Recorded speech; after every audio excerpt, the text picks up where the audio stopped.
This week, well, we told you we weren't going to see Minions and Monsters nor Young Washington. Mm-hmm. Yeah, instead we're going to be discussing our top summer blockbusters. And we're back with TV again. We'll be recapping the season 3 premiere of Apple TV's Silo. I guess we should move along and make it a blockbuster night, huh? Episode? Hey, they can't all be winners. Or blockbusters, I guess. Gang. This is We Should Watch that episode 15. I should watch that. Ashley and Sushi, feel the vibes. It's a night so lush.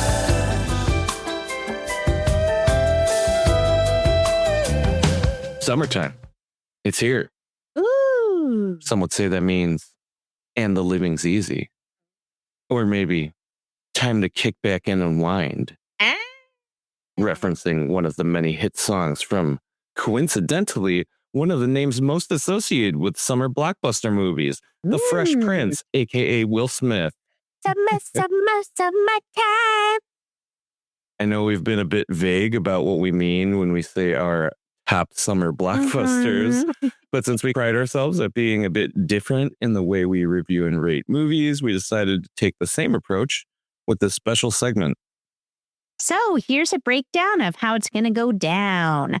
As far as the numbers and facts went, we had a list of movies. I'm not sure why the total movie count for the list we had ended up being 234. But what I can tell you is that those 234 movies had the top worldwide box office earnings adjusted for inflation and were specifically released between May and August across 1975 to 2026, with the only caveat being that some movies released prior to 1990 were only domestic box office numbers. Since that was what was used then, international tracking was, quote, incomplete at the time. Anyway, out of that list, we've each picked 5 top movies to discuss. But in an attempt to make things a bit more interesting, we decided to use the loose criteria of movies that just stood out to us from the list for personal reasons. Yeah, I guess that's still really vague. But even if I can't be more concrete about that, because it'll vary from each selection to the next, what I can say is that we'll likely talk about things like why, beyond the release date, we think it suits or doesn't suit the summer blockbuster label. Yeah.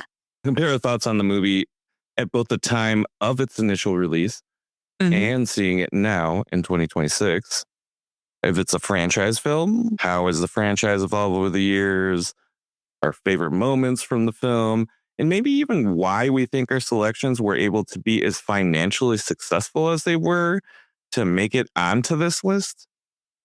Honestly, like Sush said, the only real criteria was that they were on that list and stood out to us personally for some reason.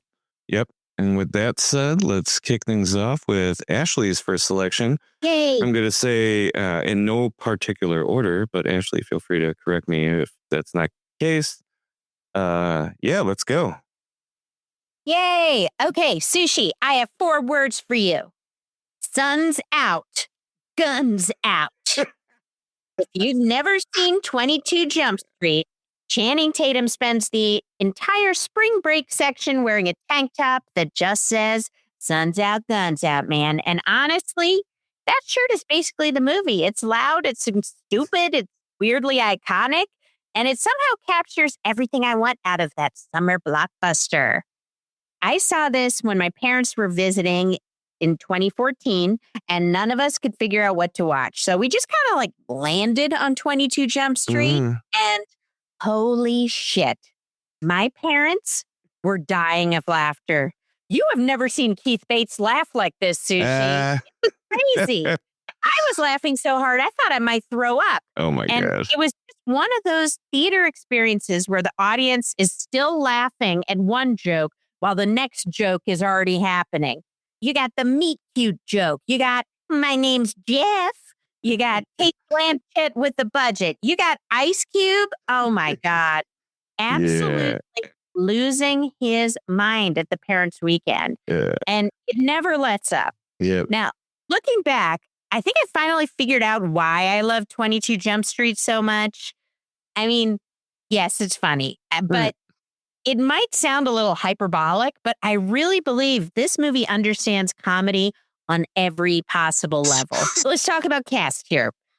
Channing Tatum is unbelievably likable and somehow one of the greatest movie idiots of all time. Oh, yeah. So good at being an idiot. Then you got Jonah Hill. He's convinced he's the smart one, which makes them the perfect pair. And Ice Cube might be secretly the MVP because he spends the whole movie trying to have just a normal day while these complete morons destroy his life. Then you've got visual gags, relationship comedy, college jokes, and wonderfully stupid stuff like Peter Stormare just selling octopi out of a truck. Don't know where he got the octopus. I don't care. I want to see Stormare with the octopus, okay?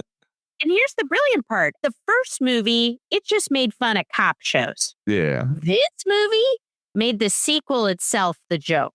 So every 5 minutes, someone is basically saying, just do the exact same thing again. We got a bigger budget. And they really made the trope the joke. I love movies smart like that without trying to convince you they're smart. Yeah. This one is just trying to entertain you. And somewhere along the way, you realize you watched one of the best satires of Hollywood franchises of all time. Now, watching 22 Jump Street in 2014, I just thought it was one of the funniest movies I ever saw. Watching it now, the same. It's still pretty good. It's incredible. The difference is now I really appreciate how incredibly well put together it is. Also, when watching this again, I forgot how surprising it was at the time to see Channing Tatum be this funny. Oh, yeah, that's true. Back then, he was like jock dancer guy who sometimes played the serious romantic lead. And now he's one of those actors that I get so excited to see in comedies. And I think that's part of why it became such a huge hit. Whether you're a movie nerd laughing at franchise satire or you're just watching Channing Tatum get shot in the ass, there's something for everybody. Also, while you're on that topic, I know that before you had mentioned Channing Tatum played a great idiot in this. Oh, yeah. I have a feeling that somehow also helped him land the role for Roofman. Yeah, Roofman. Also a great idiot in that. Likeable idiot. Then you've got Jonah Hill, who's unlikable, but thinks he's smart. You know what, too, is the relationships really matter in this movie. Like, I really cared about each sort of combo of people. Yeah. Okay. The movie, as far as its success at the time, it opened to the second biggest opening weekend ever for an R-rated comedy. Oh, nice. And Channing Tatum celebrated by sending Jonah Hill and the Sony executives what might be my favorite email from a celebrity ever. Now, we only know this because of the massive Sony hack perpetrated by North Korea. So that's one hell of a sentence. But anyway, the email basically was all caps lock and said, second biggest of all time, bitches, followed by what appeared to be about 3 pages of Oh, man. Honestly, I mean, damn, I don't think anyone's ever embodied the energy of their own movie so well. Okay, Sushi, I'm so excited to tell you about this movie. I'm losing it. Now, this might be my favorite part. For a movie that's completely obsessed with making fun of franchises, they almost pulled off one of the craziest franchise crossovers ever. Yeah. The makers of 22 Jump Street franchise were developing MIB 23. Oh, my God. A full, complete Jump Street / Men in Black crossover. I don't even know how they would do that. What would they do with them afterwards? Like, are they going to neuralize them after this? Or are they just going to like let them remember everything? Because if they don't let them remember anything, they don't get to make references to it in the future. Oh my God. Just the idea is so exciting. Yeah. Channing Tatum said it is one of the funniest scripts he'd ever read for a third movie. Yeah. But still, honestly, I would have watched the shit out of that. Me too. But of course, Hollywood happened. It sort of fell apart. But okay, this is exciting. They're actually making another Jump Street movie now. Hell yeah. Yeah. I had no idea until today, and I have been so happy. So sadly, it's not the Men in Black crossover, but we're apparently getting 24 Jump Street. Not 23, 24. They literally skipped the movie they never made. And apparently the joke is it took us so long to make the follow-up, we had to skip one, which is, again, a dumb, smart joke. You know what, though? That may even cause people to start researching why this was not the 23rd movie. And maybe eventually they'll petition to get that MIB 23 movie made. You know how it works now. I mean, they got the Snyder cut made, so... don't get my hopes up like that. Oh, my God. So, yeah, that is my first pick. Sush, what do you think of 22 Jump Street? Do you have any memories of it from when it came out? Kate Blanchett with the budget is probably my biggest thing about that. Oh, my God. And then, was this the one with Wi-Fi? Yes. Work hard, yes. Play hard, yes. I thought that was funny. Having been a rave youth, the drug stuff was kind of fun. And you were also a computer youth. So yes, I was also a computer youth. So that was also funny. But yeah, it was hilarious. And also that there's Vietnamese Jesus. Yeah. They have to go to the Vietnamese church and right. They started Korean out with Korean Jesus in the first movie. Like got taken back by the Koreans, right? Yeah, I think so. Yeah, the Koreans wanted the church back, so they gave it back to them. So they had to go to the Vietnamese church, but it's larger. And I remember Vietnamese Jesus looked a lot more luxurious. And Ice Cube had said, like, this Vietnamese Jesus dripping swagoo. Thank you for saying that. I really wanted to say, he's dripping with swagoo. Yeah. So those are my memories of that movie. But yeah, it's good. So incredible. It makes me miss a time when we had massive comedies like that. Massive R-rated comedies. I think the last one we got was Naked Gun, probably. And I want more. Give me more. So I'm just excited. I have to take a deep breath. But while I'm doing that, tell me about your first blockbuster pick. Well, it's kind of connected to yours. I figure I'd kick off my list of top summer blockbusters with the first movie where I was both aware of the term summer blockbuster and saw the movie at the theater during the time of its initial release, Men in Black. I didn't see Will Smith's summer blockbuster from the previous year, Independence Day, in the theater. Oh my God. I think mostly because I wasn't sure if I would like it, given that I wasn't anywhere as into sci-fi and alien stuff or horror as I am now.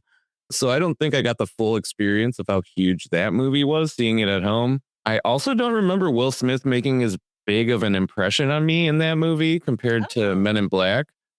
I know I found out about Men in Black and was eager to see it more than anything, I'd say, due to how much I liked the Men in Black soundtrack song that Will Smith did. Yeah. And also seeing some clips from the movie in that. Anyway, I was 15 when I saw this movie with friends.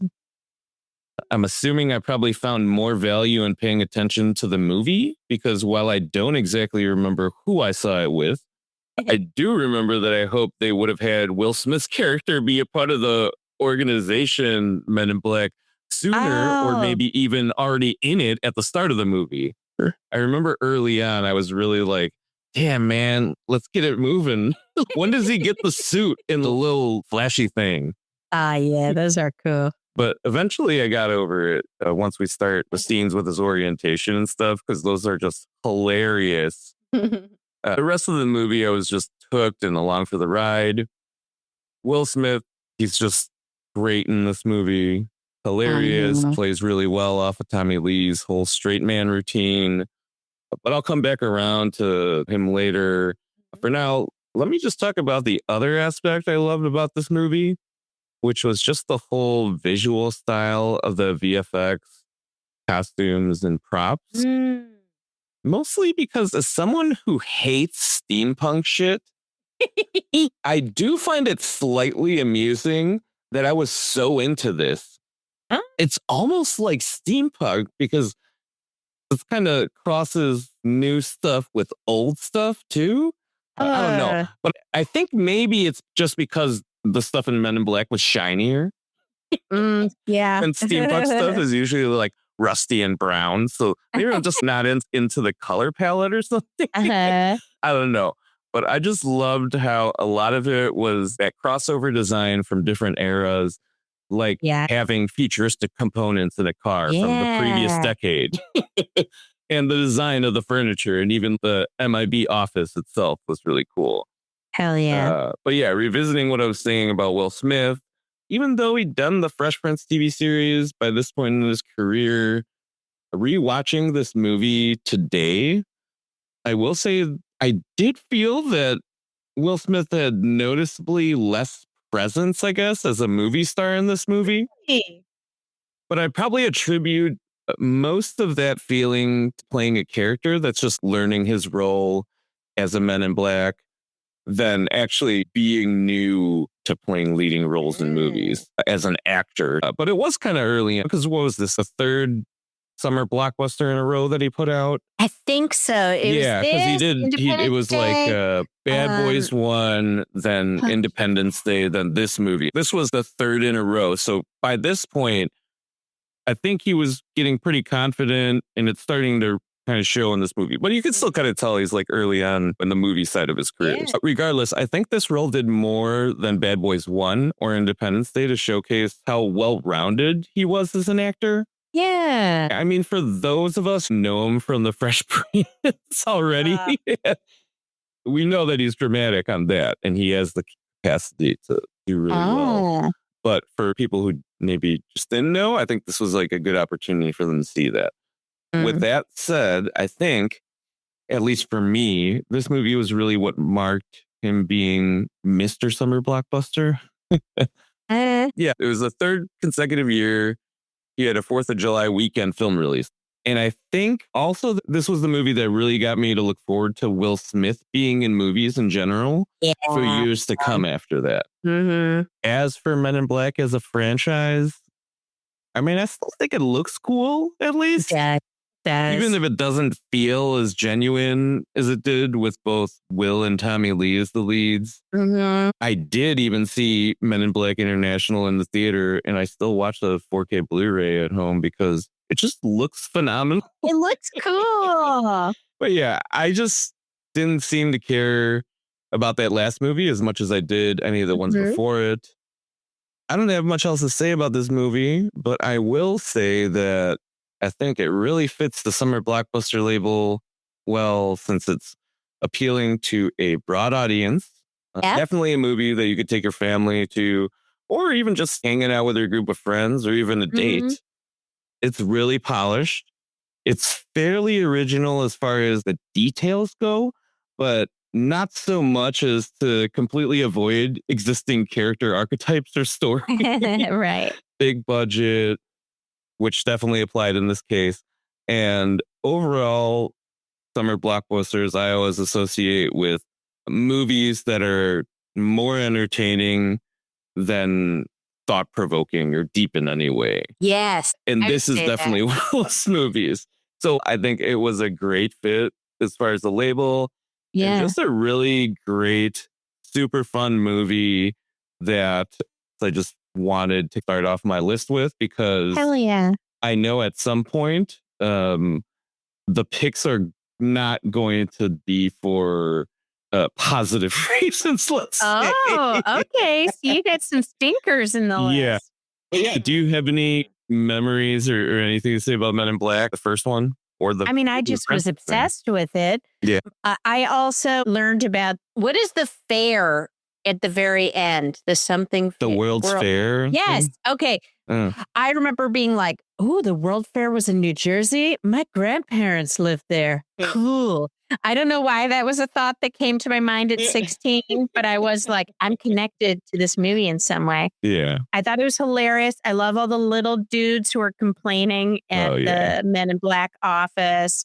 I love that you've got... your boy is in this too. Which boy? I've got so many boys.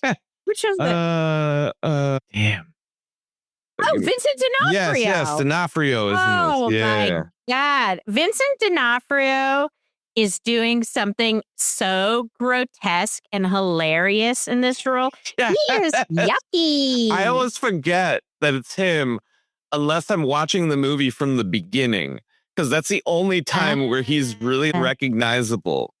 Yep.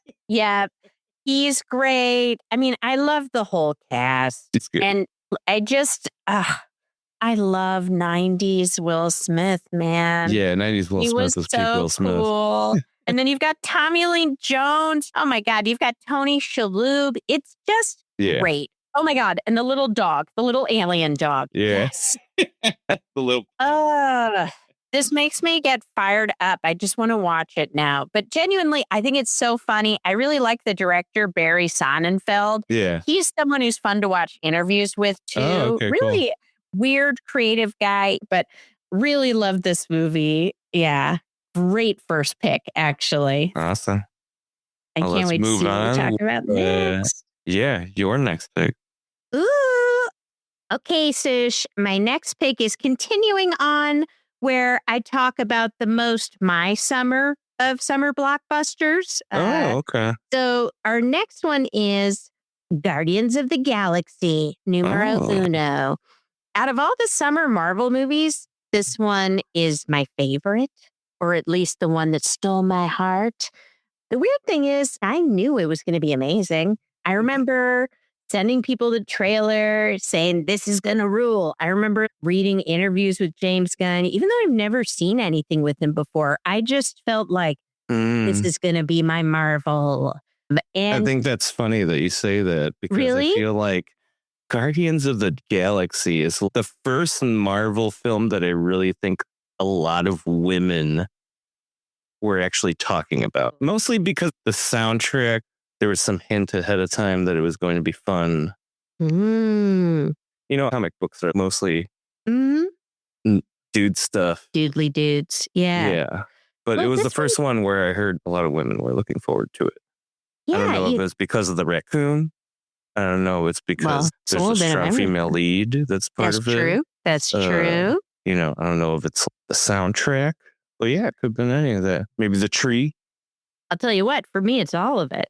The crazy thing is I was really dead sad. Like, I think this movie's going to kick ass. And it was still better than my expectations.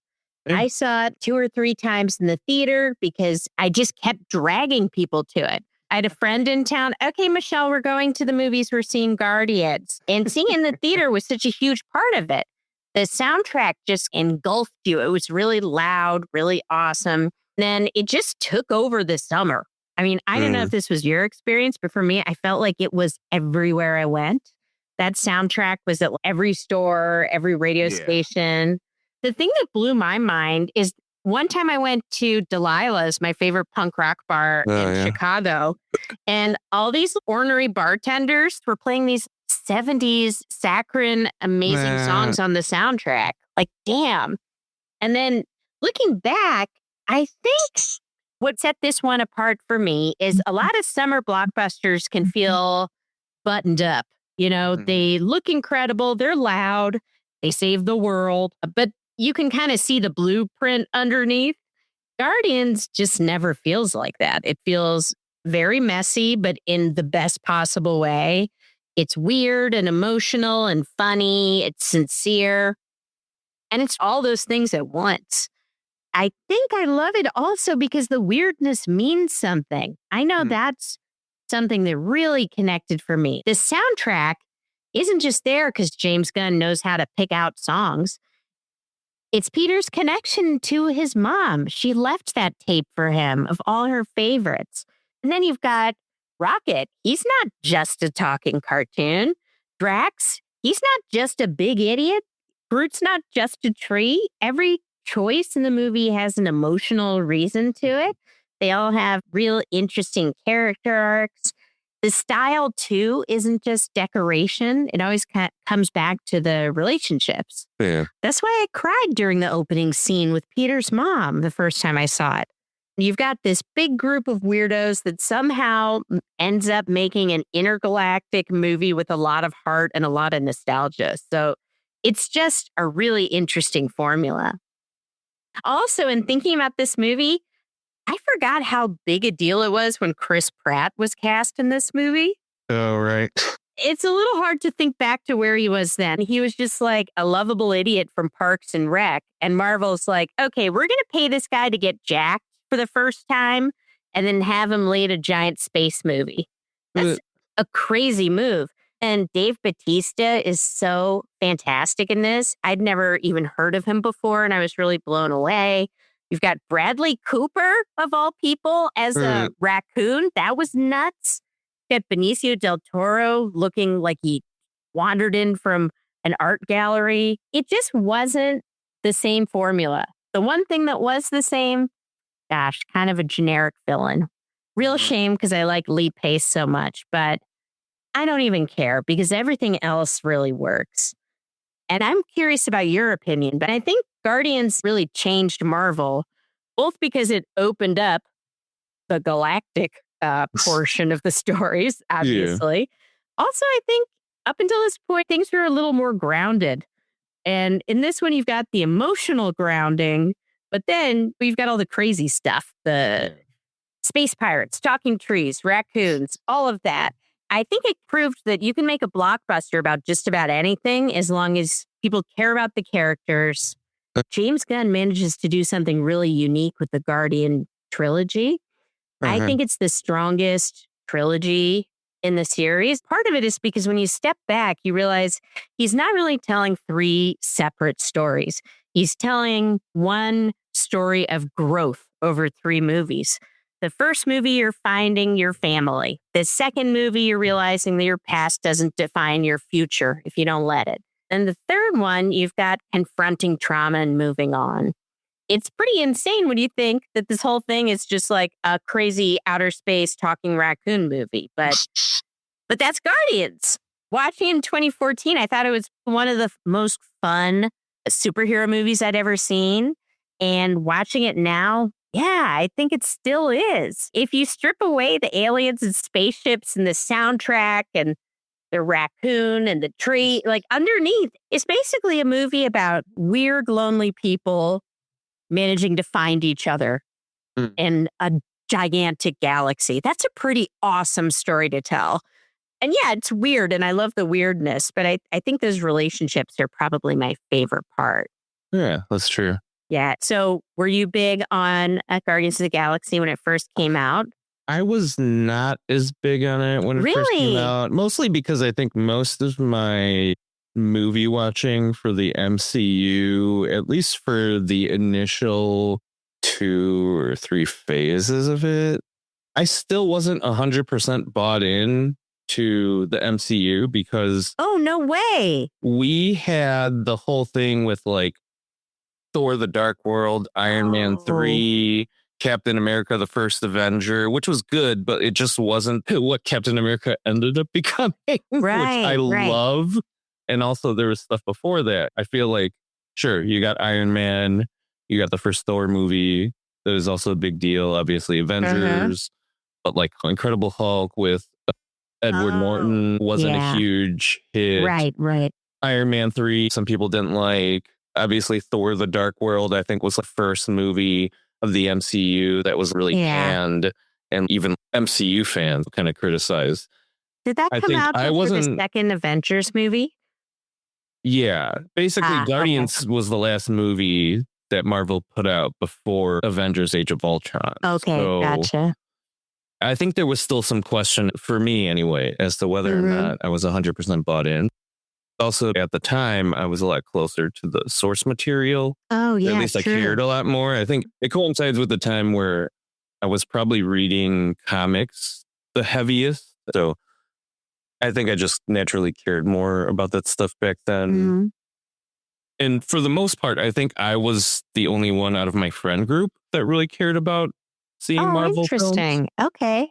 Yeah, I had one friend that was also interested, but he was a bit younger and I didn't always get to see movies with him. But Yeah.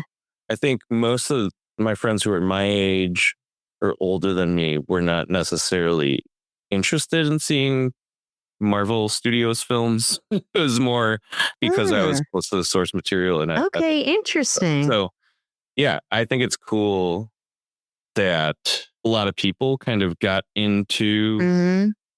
Marvel movies through this movie, actually. Really? Oh, Yeah, that's how I feel actually, as somebody I can see that. who Yeah. has been watching them from the beginning and looks around to see who's in the audience. Yeah, I felt like this was really the movie that kind of tipped things more towards women appearing for it and like maybe younger people too, even.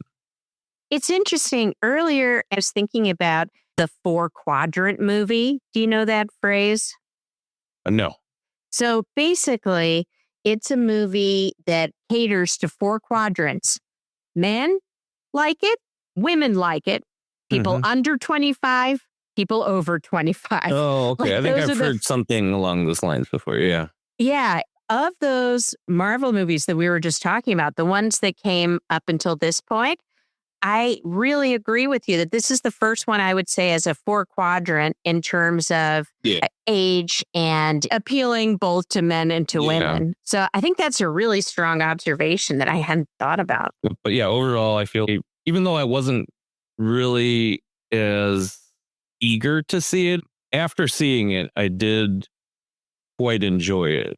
Definitely a lot more than the lesser films up until that point, which would be Thor: The Dark World and Iron Man 3 probably for me. Then I think at this point, or at least soon after this, because once we hit Age of Ultron, I'm like, forget that first Avengers movie, man.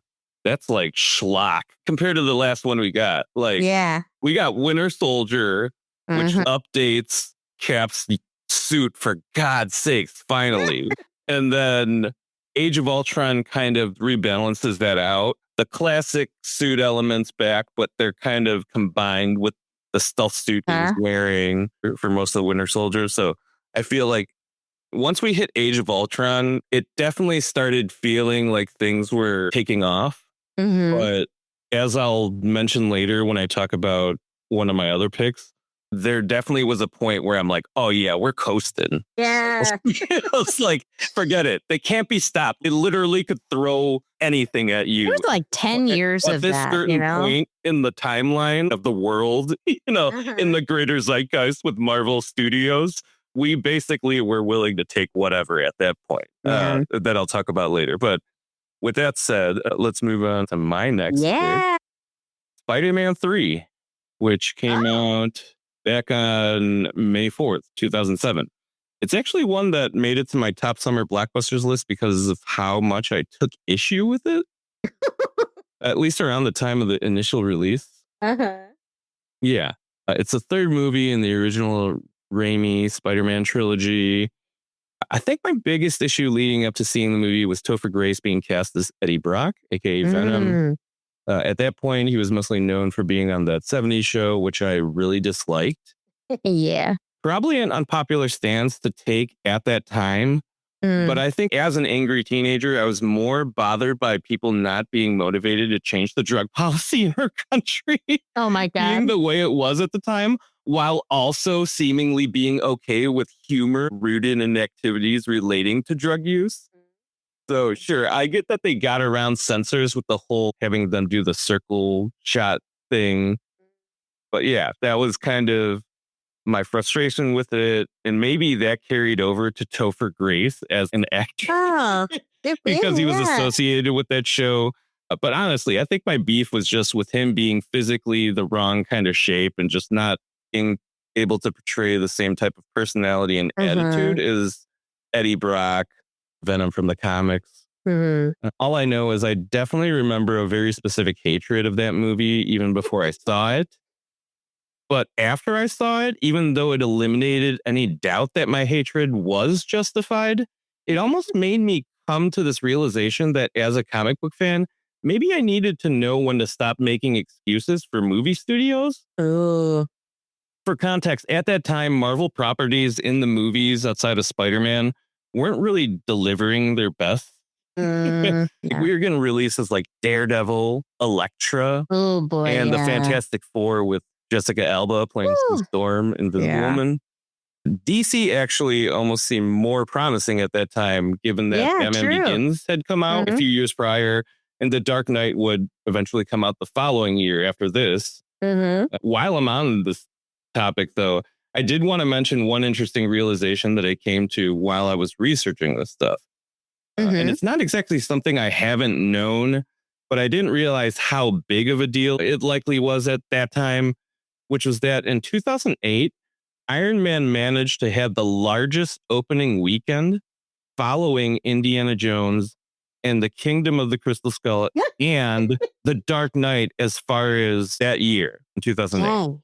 That was a crazy movie year. Yeah. So going back to what I was saying before about Spider-Man being the only successful Marvel character at that time, it was just kind of an emotional roller coaster for someone who was really into comics. Yeah. Nowadays, especially with more insight on the development of this movie, I kind of understand how we ended up with what we did for the most part.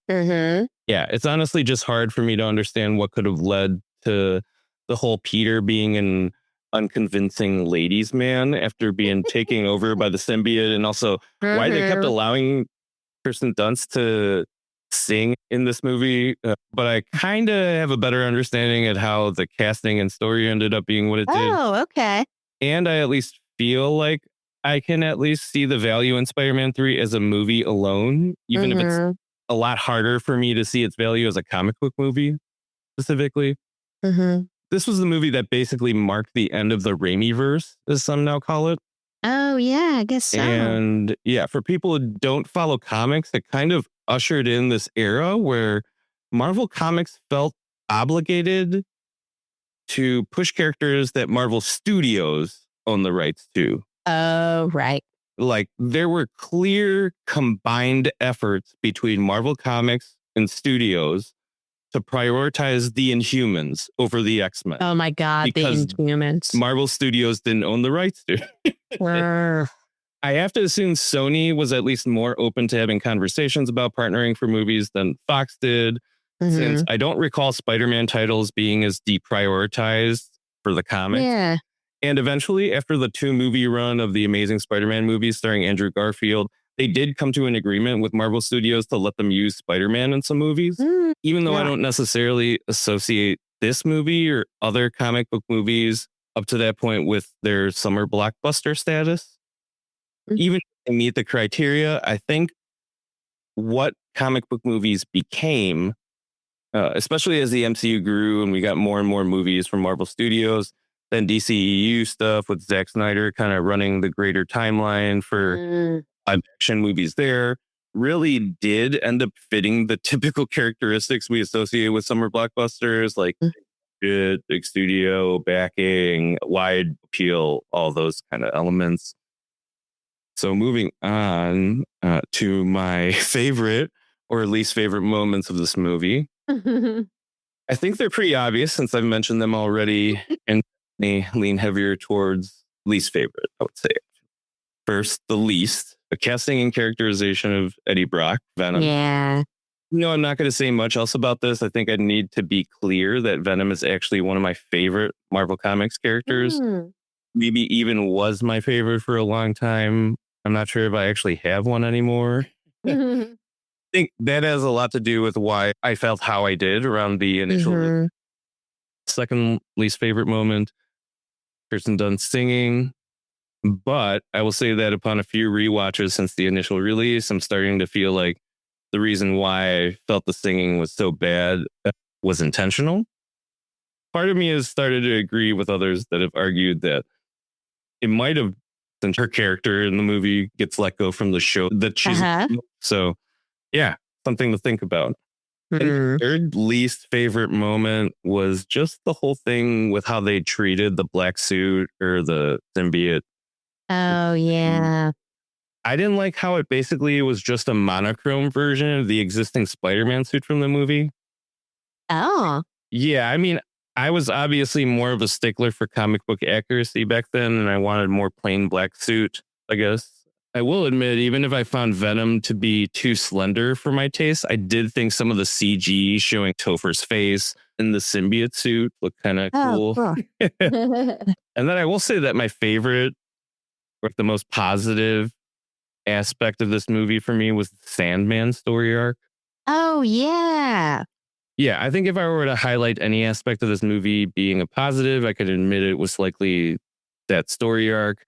Even though I don't think Raimi did a good job conveying the changes Peter's personality went through when he bonded with the symbiote as seriously or as deeply as I'd like to. Honestly, for a character like Venom, I remember personally feeling like they should split it into 2 movies. One to handle Peter dealing with the symbiote, then another with Eddie getting it, becoming Venom, and Peter having to face it. But I think the handling of the Sandman story in this movie really made up for it. And Thomas Hayden Church probably got me to care about that character more than I ever did reading the comics or watching the 90s Spider-Man cartoon with that character in it. And then my second favorite kind of positive thing was seeing Tobey Maguire as Spider-Man and Peter Parker interacting with others outside of his primary circle of family and friends. Yeah, one of the things I really enjoyed most about Tobey's portrayal of Peter was that even when he's gone off to college and moved out on his own, there's still a real sense of innocence and naivete, this wholesomeness that definitely wasn't carried on by Andrew Garfield. And while it's kind of present in Tom Holland's portrayal, still seems much more encapsulated in this specific trilogy of Spider-Man movies.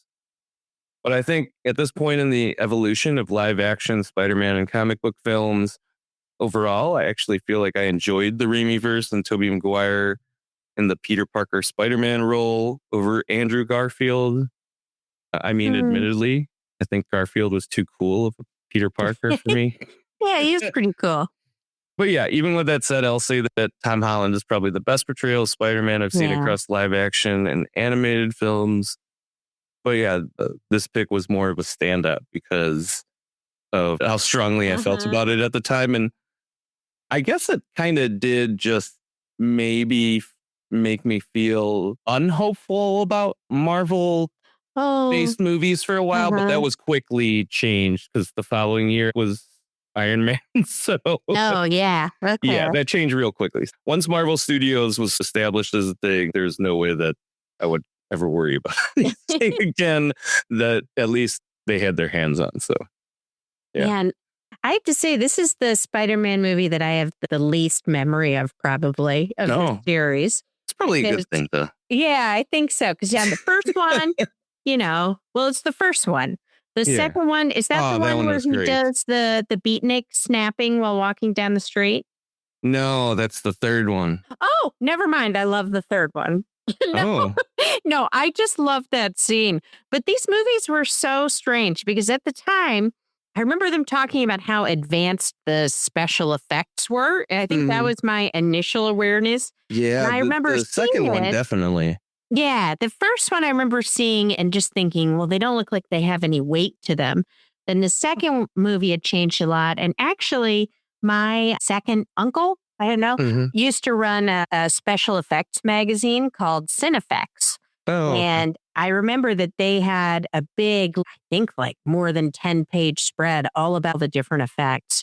I thought that was so cool. So I think that was a lot of my awareness of it. 3 is very weird. As you were talking about it and just now thinking back, it has so many moments that I'm like, how are those part of the same movie? It's kind of all over the place. Yeah, I do love, however, the Sandman in this movie. I think he's great. Awesome performance, gives you a lot of heart. And he's definitely the character that I was really surprised how happy I was to see him in Spider-Man No Way Home. I was like, oh my God, I forgot I was invested in this guy. All right. But yeah, Spider-Man's 3. You know what I noticed, Sush? So far, all of our movies have been part of a franchise. Well, that is a big part of what makes a typical summer blockbuster, actually. So It really is, because either franchise it's movies, I think. successful and they Yeah. want to make more money off of it, or they had another one and they got to make more. Yeah. Well, it'll be interesting to see as we move on. And Cool. I've got my next movie, which, surprise, is part of a franchise. It is Independence Day. Oh, yeah. ID4, welcome to Earth. Oh, yeah. Now, I think if someone asked me to define the phrase summer blockbuster, Welcome to Earth. I would That's just all you need to hand- say. Yeah, exactly. I was going to say, I'd just hand them Independence Day. It's got everything. You got your giant explosions. You got your aliens blowing up famous landmarks, a wildly charismatic movie star, and a president giving the most over-the-top speech of all time. I mean, it came out on the 4th of July. It's literally called Independence Day. It is I the just remembered platonic ID4. ideal. It's the ultimate summer blockbuster to me. Okay, there have been many summers of Will Smith, but this one was the year where I was like, wow, he really just stopped being the Fresh Prince of Bel-Air and became one of the biggest movie stars on the planet. It seemed instant. He was just so cool. He somehow even made Harry Connick Jr. seem cool. He's a young guy who's trying to impress your grandma with old-timey songs, you know? Yeah, I used to work at the library, so I've seen his albums Oh, before. yeah. You know his oeuvre? Is that how you say it? But yeah, there's so much charisma in this movie. And I think the secret as to why it works, Will Smith just keeps it from getting too far up its own ass. Okay? Because everybody else is making these huge speeches about saving humanity, and then Will Smith just punches an alien in the face, wraps it. Yes. He wraps it in a parachute, drags it across the desert while talking trash to it. Like, hell yeah. Then you've got Jeff Goldblum doing the same thing in a different way. He's doing the skeptical guy, asking all the questions that I would be asking if I wanted the movie to make sense. But guess what? I don't. It's Independence Day. Welcome to Earth, bitch. And I gotta be honest, I miss this kind of blockbuster. Like, yeah. I know it sounds weird, but I kind of miss the unapologetically patriotic disaster movies. Go Independence Day. humankind. Oh, yes. It's just so out there. Independence Day never winks at the audience. It never apologizes for being ridiculous. Bill Pullman's going to stand there and give a speech about how this is our Independence Day, both from the British and from the aliens. All right? This is a movie that commits with its whole chest. Now, if this came out today, I'd probably spend half the movie wondering what political party the president belonged to and why America was automatically leading the whole world. Hey, at least you're honest about it. Yeah. But in 1996, I was like, hell yeah, America, let's save humanity. Hell yeah. Also, okay, I got to step aside from the actual review and talk about a few things. First, Will Smith's character proposes to his girlfriend in this movie with one of the ugliest engagement rings I've ever seen in my life. If you haven't seen the movie, close your eyes. Picture this. You've got two pewter dolphins 69ing Oh my with God. a tiny diamond and a thin gold band. Okay? Every time I watch this movie, I forget it exists. And then it Where'd he shows get it up. at SeaWorld? Yeah, I think he did. Ugh. Now, second, I got to mention the weirdest coincidence of my life happened that summer, or at least the weirdest of the summer. So Okay. I have family that lives in Pennsylvania. So we, as you would, take a trip to Philadelphia. We're checking out the various museums. We get in line to see the Liberty Bell. Yes, the actual bell that was rung to announce the signing of the Declaration of Independence. Then I look over, and also standing in line is Bronson Pinchot. Oh, Cousin Larry Appleton. I mean, he wasn't Cousin Larry Appleton, but that's what he said. Yes. Yes, And Balky Bartokomous. if in you'll Perfect remember, Strangers. Balky played a scientist in Independence Day, Yeah. the biggest movie of the summer. It Hell was yeah. amazing. I was like, wow, this is the ultimate American summer experience. Sounds like it. Now, okay, watching it now today, not everything's aged perfectly. Some of the, I'm going to say, gender mores feel a little dated. But honestly, it's not that bad. And I don't care that much because the movie still makes me feel the way I want a summer blockbuster to make me feel. Makes me feel happy and optimistic. Like I know the good guys are going to win, but they're going to do it with a little attitude. Okay? There's something comforting there. Now, if we were talking about the best summer blockbusters of all time, this movie would not make the list. Funny. All right. But I think when I picture a summer blockbuster, this is just it. It's just loud and funny and crazy. You got Will Smith at the height of his powers, and you've got just so many wonderful, strange, disparate things going on. And then also, Sushi, before we move on, I don't know if I've told you this before, but years ago, I auditioned for the role of Jesse Ventura's character in a Predator musical. Oh, cool. And for my audition piece, instead of using a theatrical monologue, I performed the president's speech from Independence Day. Oh, hell yeah. I could see you doing that. Yes. So somewhere out there, another version of me is suddenly going, "We will not go quietly into the night." That's my best in the Jesse multiverse. Ventura. Yeah. Out there in the multiverse. Right. And yeah, so I leave you with that. Now, Cool. What did you think of this movie? Did it make a big impact on you at the time? As I was saying when I was talking about Men in Black earlier, I didn't see this in the theaters. I ended up actually seeing this on home video. I can't remember. 96. Yeah, I think I had a DVD player then, if I remember correctly. But anyway, regardless, I saw this on home video. So I definitely didn't get the same that would be really different. Yeah. So there's that. But with that said, I did really enjoy it when I saw it, as I was mentioning when I was talking about Men in Black. I think that also affected my view on Will Smith and how big of a movie star he was up until I saw him in Men in Black. I didn't think he was that big. I didn't get the same impression that you did, I think, at the time. Sure, I know that he was in Bad Boys, but I still don't think that was on everybody's radar. Like, I think that's like... I just was so impressed by him and was just like, this guy is the best.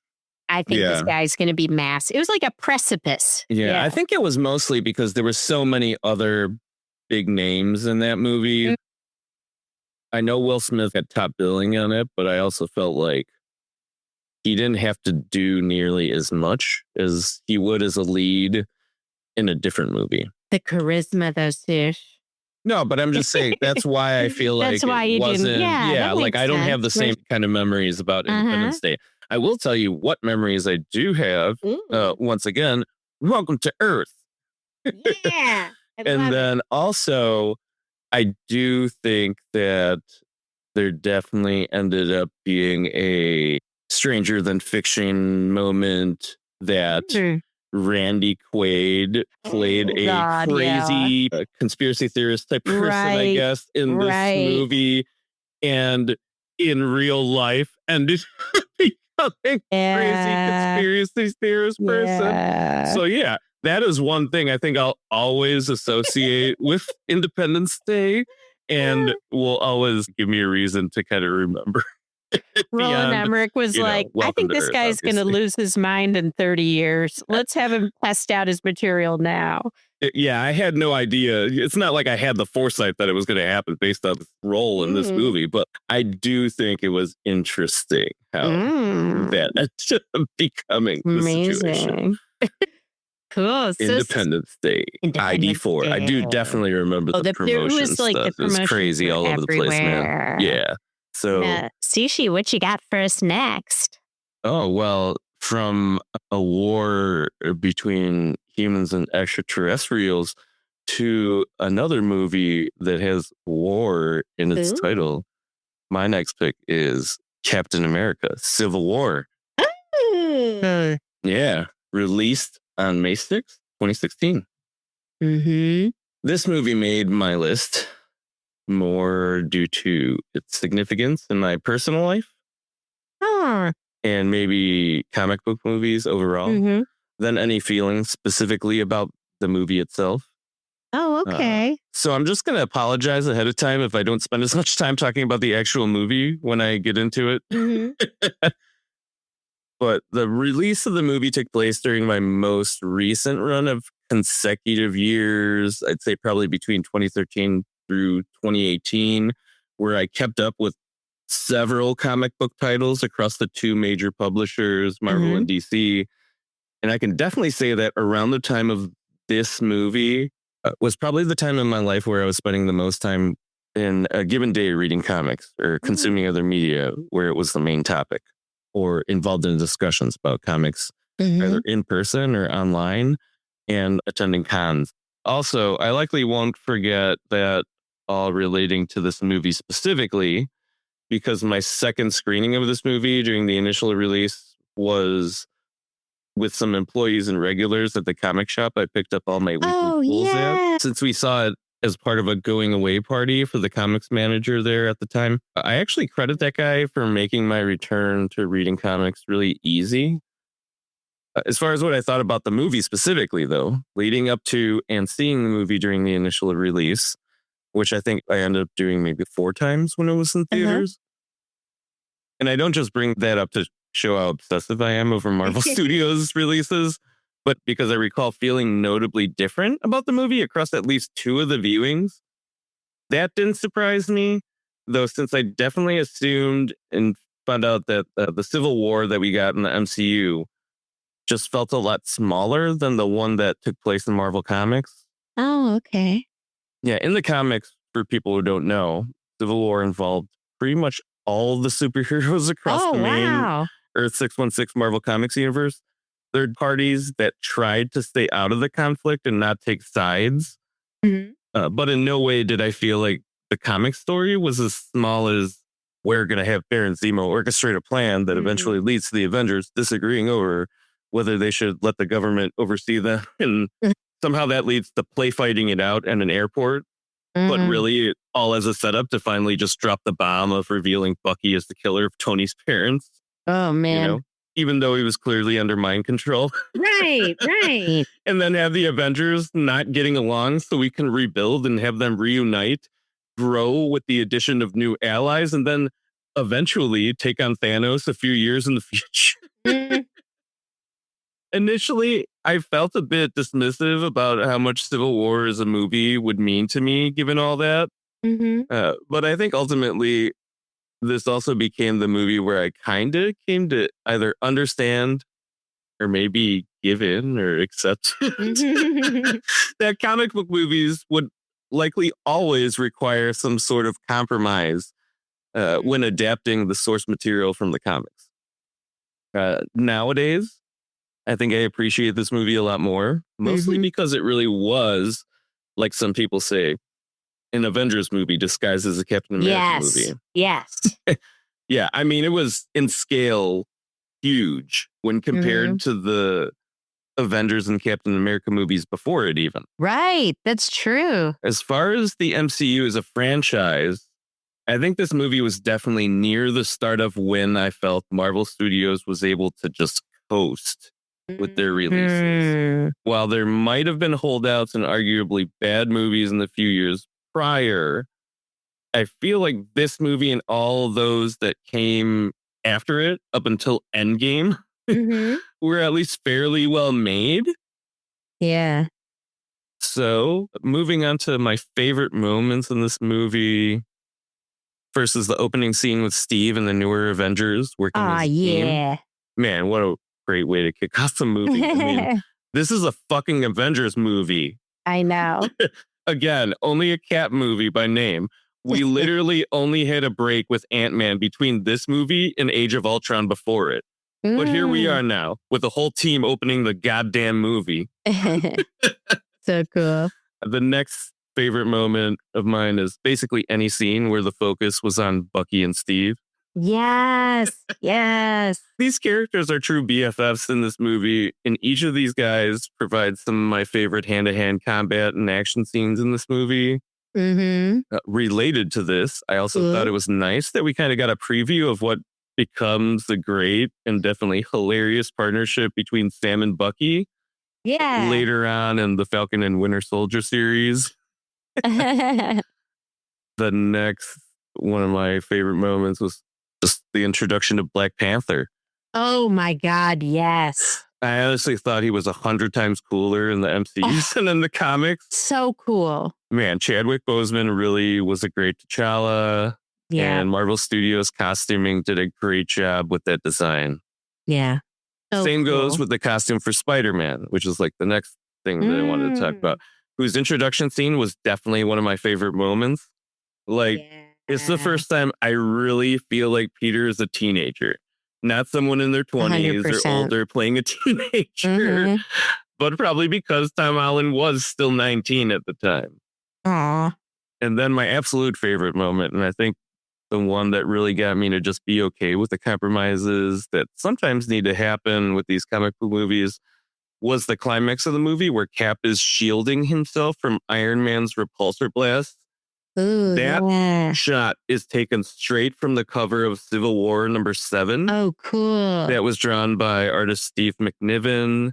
It's fucking amazing to see it in live action in That's that way. so cool. Yeah, it completely blew my mind the first time I saw it. There was one thing that I couldn't argue with about that movie, regardless of how much I tried to, I guess, nitpick it as a comic book fan. Mhm. Sure. We've seen stuff like this happen in other comic book movies where they replicate a famous panel or a cover, but this is one that really made me feel like, fuck, these people actually give a shit about comic book readers. Yeah, that's awesome. My least favorite moments in this movie, first one, having Bucky killing Tony's parents, be the nail in the coffin that drives the Avengers apart. Yeah.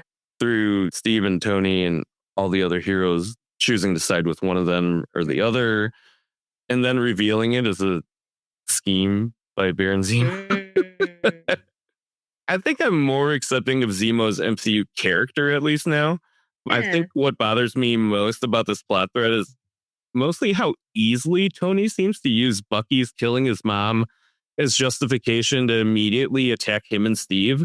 Like, even knowing it was kind of science that allowed for the mind control and ultimately his parents' murders to happen. Yeah, It's like, it's not like this guy wanted to do it. He's a victim too. Yeah.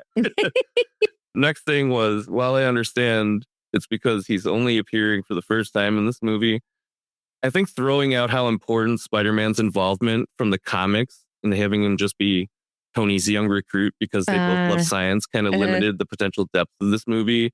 In the comics, he's the guy who's torn between both sides. But ultimately decides to side with Captain America in the comics. Okay. Yeah. Huh. And then the last thing that I kind of didn't like was the airport fight scene.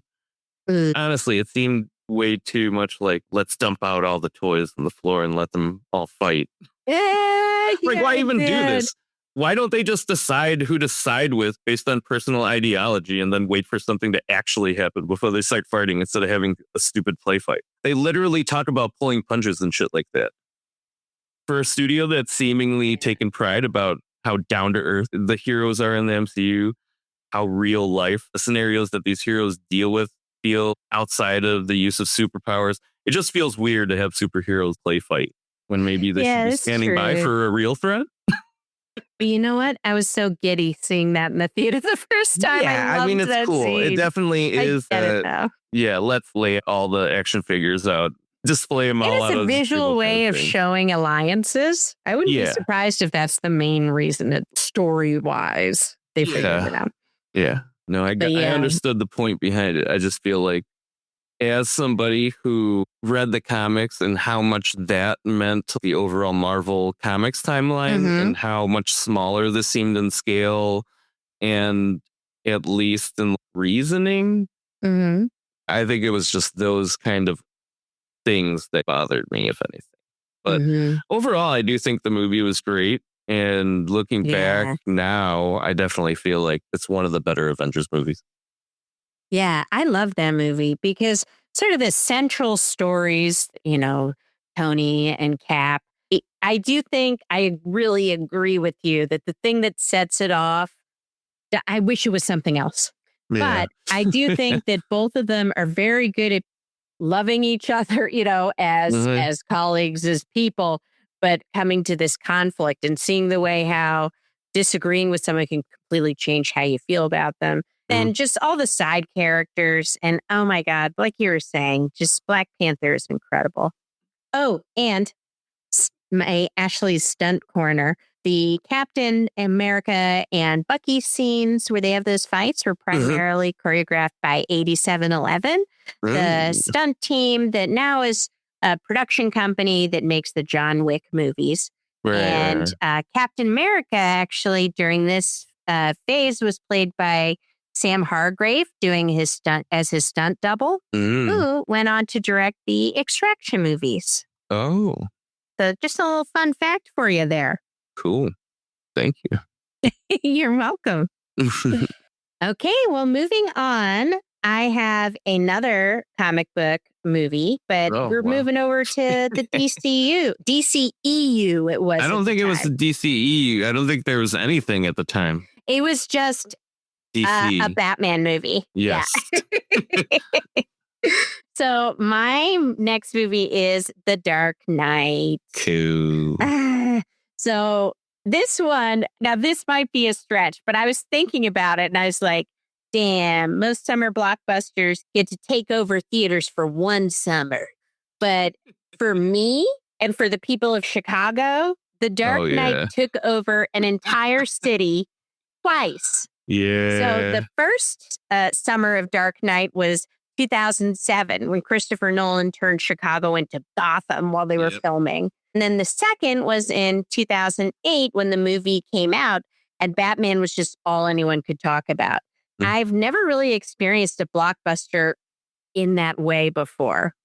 So I just, within a year or two, had moved to Chicago when they started filming the movie. And because Illinois had these incredible film tax incentives back then, all these massive movies were constantly shooting there. It was like everywhere you go, there'd be like street closures for a movie. Transformers. Yes, Transformers. But The Dark Knight was kind of different because it was there for, I think, 5 months they were shooting, which is a really long time to be on location. It felt like they were literally everywhere. Okay. These are real things people have said to me. Oh, yeah, I saw the Batmobile by work today. And dude, I saw Christian Bale and Gary Oldman on a fire escape last night. These are literal things in my life I've heard. It was just everywhere. Looking back on it, honestly, Chicago spent 2 years just being Gotham City one way or another. Also, I was completely obsessed with this film. Okay. I wasn't just excited for the movie. I was convinced I already knew it because I was living on Batman forums. Oh my God. Oh yeah. I was in Facebook groups or whatever we had at the time, looking at paparazzi photos to try to figure out what the different sets were. Wild. And I would watch leaked behind the scenes videos. Like I really thought I had the plot figured out, but I did not. Okay. Christopher Nolan completely fooled me. Of course. And then this was also one of the first viral marketing campaigns for a movie. Oh, right. Oh my God. And I was very involved. So I remember winning a free Domino's pizza. Whoa. And also I got a free cowl, Batman cowl, and free tickets to see it in IMAX early when it was opening. It was incredible. Oh my God, this contest. That sounds incredible. Yeah, the opening weekend, me and my friend actually got to see it early in the week. We drove to Indianapolis because that was the closest IMAX screening we could get to. We almost screwed everything up because Indiana has a different time zone than Chicago, but then also parts of the state don't participate in daylight savings time. So like halfway there, we literally didn't know what time it was. We barely made it, and it was amazing. Totally different than what I was expecting. Also, it was one of the first real IMAX movies I saw. Before that time, I think I had only seen an IMAX at a science museum or I think once at Navy Pier. But it was incredible. Then, here's the other thing. I was an extra in the movie. Yeah. So I spent 3 days as an extra during the hospital evacuation scene. It was so cool. Christopher Nolan doesn't use a second unit director for crowd scenes.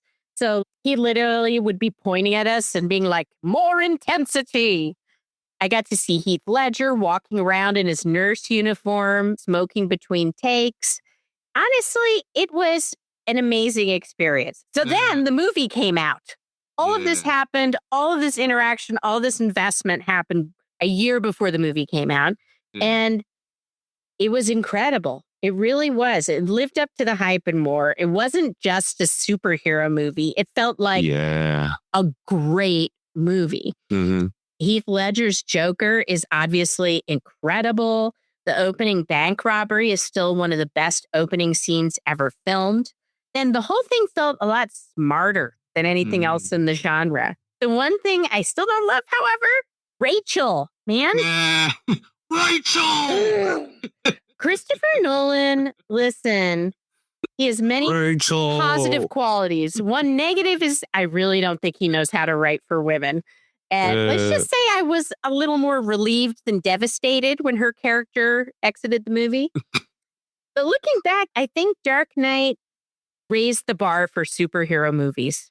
Like, they weren't just popcorn entertainment. They could be taken seriously. They could be nominated for Oscars. But the other thing is, in a way, it changed my relationship with movies. I think it was the first movie that I really was super interested in before it came out, like a year in advance, super invested. And you know what? I'm still unhealthily obsessed with movies, guys.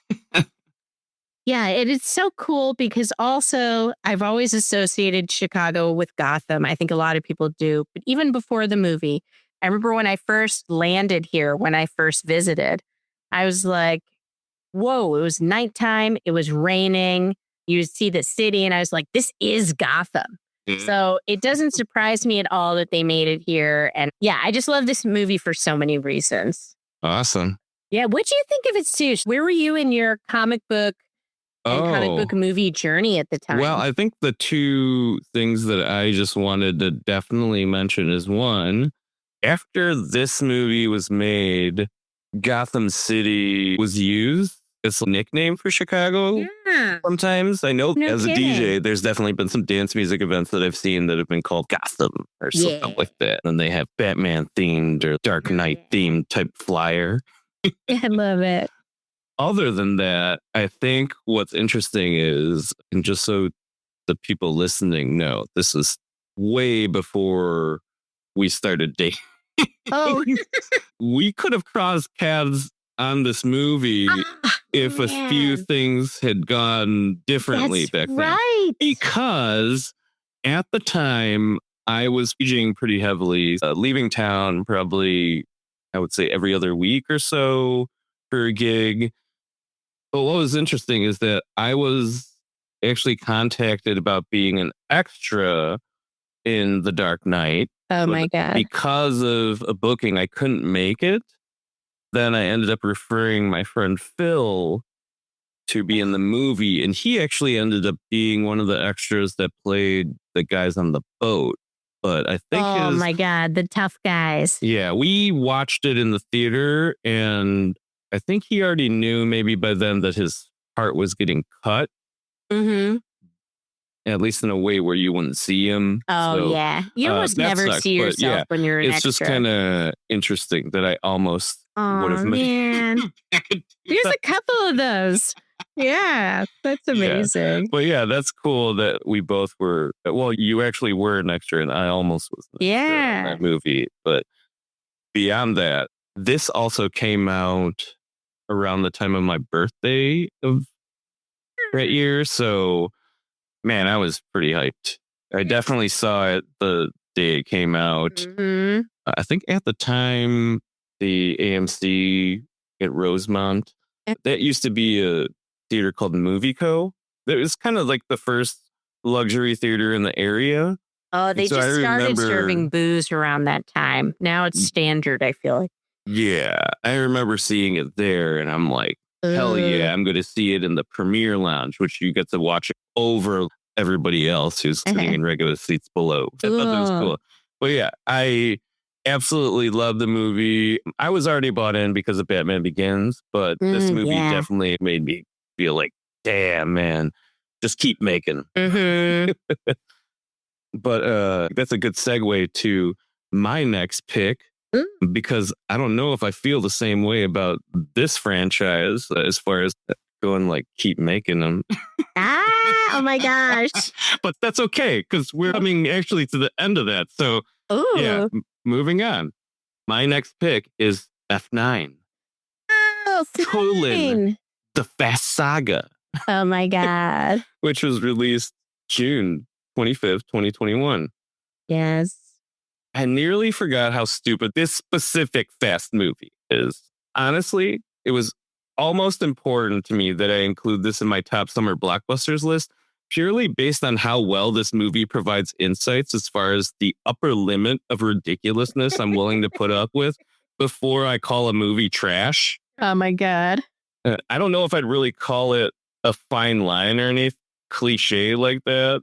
But I consider it reasonable if someone described it as a steep drop-off between what I find amusing and what I find to be complete hot garbage. Oh, God. So it wasn't any surprise leading up to this movie that the Fast and Furious franchise had gotten pretty ridiculous. Okay. I think the consistency of having a new movie in the franchise releasing every 2 to 3 years and gradually increasing how ridiculous the plot and stunts were over the course of 20 years definitely was what helped us get there. So I think that, combined with the fact that I saw this with my friend Mark, who doesn't really watch many movies outside of these and maybe Mortal Kombat and some martial arts movies. He's got a ridiculous laugh and probably would be the most amused out of all my friends seeing this movie. All of that probably blinded me from how stupid this was when I first saw it on its initial release. Because damn, and like rewatching it at home recently, man, I definitely had to yell at the TV a few times because of how stupid some of the stunts were. I mean, I get their stunts, but I want to clarify that I rewatched this movie after seeing Fast X, which I honestly don't feel is worse than this movie. The reason why is because my issues with that movie are based on things that could have potentially happened. By that, I'm talking about the notion that Jason Momoa and Alan Richson's characters were present during the events of Fast 5. Oh my God. And we just weren't told about it or shown it. They're like, surprise. Yeah, I can believe that. I can believe the Mr. Nobody explanations too, even if I have to call it lazy writing.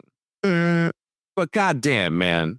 Like, how far are we going to believe Dom is able to do such insane, non-racing things with cars in this movie alone? Yeah. I mean, I might as well take this opportunity to just go into my favorite and least favorite moments of this movie, starting with my least favorite, obviously. I can even get on board with the ridiculous use of super magnets in this movie. Oh my God, yeah. Even though I have to point out, I can't really believe that nobody died during all that shit happening. Or at least we weren't told that anybody died. My biggest problem is that I think I've hit my upper limit as far as suspending disbelief for a lot of the shit that Dom specifically does in this franchise. Yeah. This movie alone, he Tarzan swings his goddamn car using the remains of a rope bridge. Very good. Like, the fuck? How? Honestly, I'm willing to go as far as believing fixing or tuning a motor vehicle, Dom is probably capable of dealing with it. Yeah. But this is fucking physics. This oaf is not making the calculations needed in his head to make this happen. Oh, man. And then just making it to the other side by smashing your car against the side of the cliff so it tumbles over it. And then somehow both you and Michelle Rodriguez live. Fuck you guys, man. Insane. Seriously. Then the whole scene with that huge armored big rig thing along the mountain where he manages to find the only bit of shelter as they're like rock falling down. And has this drone shooting fucking missiles at it. Then Michelle Rodriguez, again, Letty, just power slides through and picks them up like it's nothing. Fuck you guys again, man. Man. Ultimately, though, by the time I got to the space Fiero part, I was just exhausted with them. And so I just kind of settled into another place of acceptance with this franchise. Similar to how I did with Civil War and what Marvel Studios was doing. Except with this franchise, it was more like telling myself, hey, man, you only got one more of these things to go before Vin Diesel either stops acting or has to go back to doing Riddick. At least. With all that said, I do kind of credit the Fast and Furious franchise with creating at least some association between summer blockbusters and car films. Oh, yeah. If not at least the specific franchise. I mean, there's no denying that the Fast and Furious franchise definitely doesn't shy away from typical summer blockbuster characteristics of being probably more of a fun and superficial big budget Hollywood studio movie rather than a low budget complex or deep offering from an independent studio. It doesn't require much attention to be paid to it. Since it's probably produced in a way to call your attention to anything that really needs you to focus on. Right. And clearly these movies have been developed for and marketed to appeal to wide audiences across different age groups and countries around the world. So yeah, even if I have gotten kind of tired and maybe now indifferent towards getting a ton of enjoyment out of the Fast and Furious movies, I do think that they really fit the summer blockbuster mold really well. Yeah, And they do. I admittedly am going to be a bit sad once they're no longer putting out these ridiculous movies every few years. Hopefully they'll at least continue with spin-off movies like Hobbs and Shaw, because I honestly just want Idris back. Oh my God, Black Superman. Oh my God, yes. He was Black Superman. Oh, I love Black Superman. Oh, man. Yeah, this movie is wild. I mean, my problem with it is that Vin Diesel is in it. Oh my God. I'm really sick of his shit in these movies. My God. But I was happy that Han was coming back, and I sort of knew that was going to happen because Justin Lin had been wearing a t-shirt around that said "Justice for Han." So I was like, okay, yes. Now the way they brought him back, weird. I don't get it. Okay, whatever. But that was interesting. The outer space thing. Yeah. I don't even know. It's just hard. I do like that the French people say they look like minions. That made me laugh the first time I saw it. But still kind of rough. It was fun seeing our boys from I guess technically the second, but also the seventh movie, the Tokyo Drift or whatever the order is. Tokyo Drift. Yes. So the movie that spawned the term interquel. Interquel. Hell yeah. So that was cool. But yeah, I just was like, you all, your bodies would be broken. Also, they tried to, with this one, speak to some of what was going on in the internet at the time. There'd been a meme about how the only thing left they could do was go to space. So they went to space. Yeah. But also in this one, they do that weird thing where they have Tyrese be like, I think we're invincible. Oh. Which is, it's so hard because in another movie with another performer, that bit could have been real funny. But like, and not Mr. Baby Boy. No, they just play things a little too serious in these things for some of those lighter moments to work. But yeah, I am not displeased that the franchise is ending. But like I said, there is a part of me that feels sad because what other franchise can you depend on this consistently for stupid movies? Yeah, I know. And they take it completely seriously. Yeah. I think there's still some good stuff left, hopefully. But yeah, I'm looking forward to the wind down. Fine. All right. Move over, boys. We've talked about explosions, aliens, and action heroes. But one of the greatest summer blockbusters I've ever experienced stars a blonde doll in pink heels. That's right. My next pick is Barbie, the movie that totally took over the summer of 2023. And it really took over. I mean, the songs were everywhere. People were all wearing pink. Oh my God, the merchandising. Every food product had a Barbie item. And there was the whole Barbenheimer thing, which I was very into. I went with a big group of friends. I wore a little retro dress with some big science-y goggle things for the Oppenheimer part of the outfit. Then we spent the whole day doing the whole experience. It was like at the theater, every showing was sold out. Everyone was taking pictures. There were whole families dressed up together. And then, oh my God, one of my favorite moments when we were walking to the bar afterwards, this woman drove by us and rolled down the window and yelled, "Hi, Barbie." So we all just automatically went, "Hi, Barbie," back. And oh my God, it was wonderful. And it was the first time, I think, post-COVID that I felt like I was a part of a big, fun experience in public. Crowds were not something I was excited about, you know? Yeah. Now we're with this big group of people. Everyone's having an incredible time. And I just felt like, oh my God, movies are back again. And it's become a communal experience. So it was just fantastic. A crazy thing, too, is how good the movie is. It could have been the cynical Mattel cash grab. But then they hired Greta Gerwig, which when I heard that, I was like, okay, that's interesting. Because she started out making all these really low budget DIY movies. And now she's going to be making this massive blockbuster. It was nuts. And then, oh my God, when the photos of Margot Robbie and Ryan Gosling in those insane neon outfits rollerblading came out, I was like, oh, this is going to be my new favorite movie. I just knew. Funny. And it really delivers, you know? The movie proves how good it is almost immediately. It opens with this insane dream house, the whole neighborhood. It's just like a little girl's dream brought to life. You're like, okay, this is cute. And then Barbie asks, do you guys think about dying? I was like, oh my God, this movie is insane. Yeah. So I was incredibly excited. And just the production design gave me such a dopamine hit. Yeah. Like the dream house, like I was saying. I love all the fake food when she makes her breakfast, the plastic beach, even that awesome trip they make from, I'm going to call it Barbie Land to the real world is so cool. Everything looks like it's a toy that a little girl is playing with. Yeah. And then you've got Ryan Gosling. Okay. Ryan Gosling is, as you would say, one of my boys. He's one of those actors I'm always excited to see.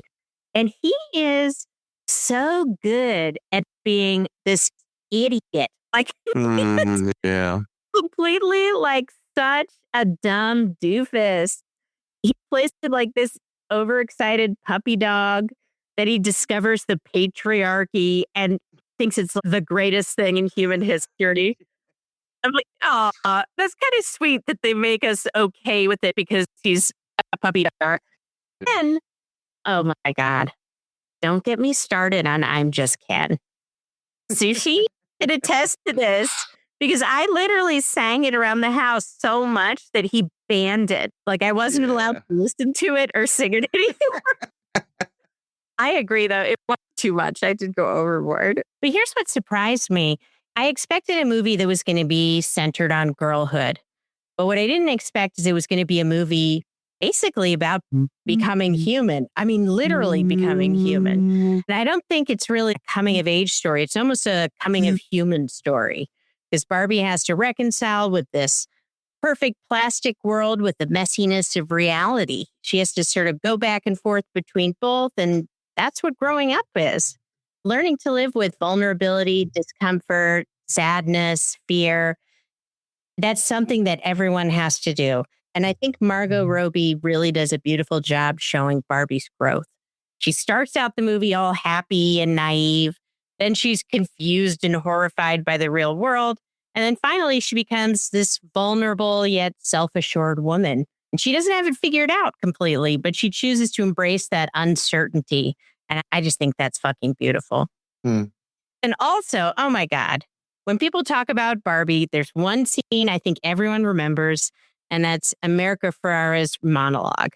She opens it with, "It's literally impossible to be a woman." Then she spends the next few minutes laying out all of these contradictory, impossible expectations that women somehow feel like we have to live up to. I know for me, that moment made me feel like I kind of had some tears welling up, and I had some friends who were straight up sobbing. It just felt so good to hear something like that coming from the biggest movie in the world. It felt like people maybe really would hear this message. Maybe men would hear it. Maybe men would understand this a little bit better. Now, do they now? Fuck if I know, but it still was a fantastic movie. And honestly, it just felt amazing to be there on the day. So yeah, it's not a traditional blockbuster, but it's one of the biggest summer movies I've ever participated in. So yeah, what do you think, Sush? I know you had a different theater experience than me because we didn't get to see it at the same time. Well, I actually saw it before you. You did. You were giving me and I updates. remember I was texting you because it was really good. A lot of it was just unexpected. I knew they were going to go into this surreal kind of angle, dealing with the Barbie character, having it in a different world and everything. But I didn't think that it would end up being as fun as it ended up being. Yeah. I will say that being raised by a single mom, maybe I don't have as much context as other guys as far as how much this movie affected them. Because I personally, I got what it was trying to say, at least from my point of view. It did a great job conveying and delivering that message. So guys can understand how it is, like struggles and challenges that women face. So I thought it was great because I think that it did a great job of poking fun at masculinity in a way that just made it hilarious. They presented it in a way where I don't think most men would get defensive about it. They could laugh about it and laugh at themselves even. So yeah, I just thought it was done really well.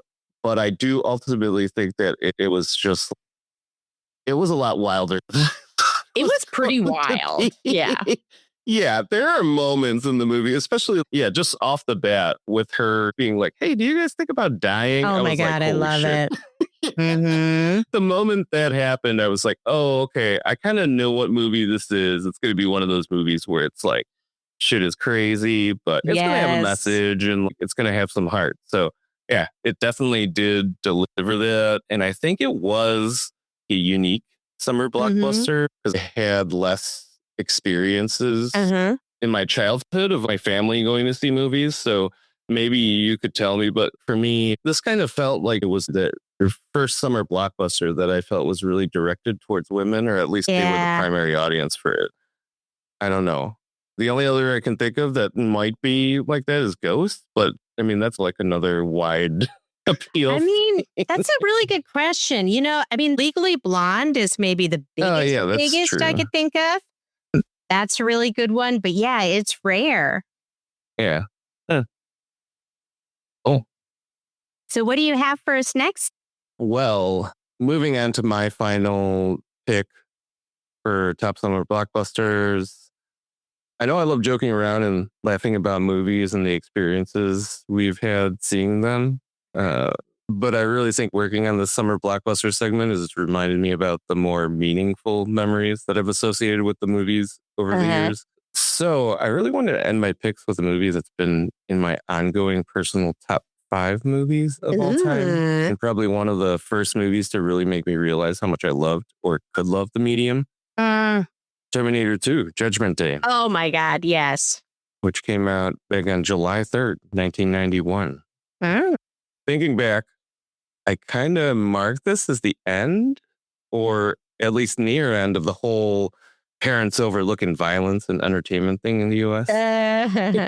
Because the next year, Mortal Kombat came out, and then they had the ESRB, which was the ratings thing that they came out with for video games. And I think from then on, it was just this whole thing of like, everything that your kids are doing promotes violence.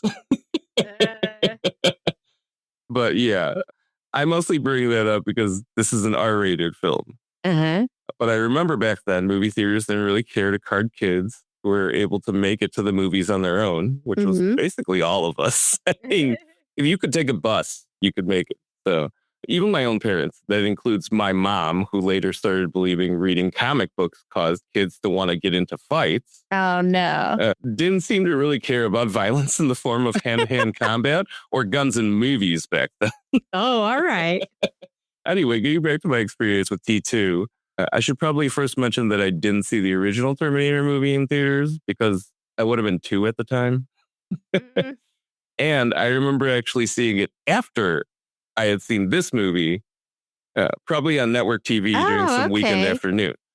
But I think the combination of all the magazine articles, entertainment news shows on TV back then did a sufficient job if the short intro at the beginning of T2 wasn't enough.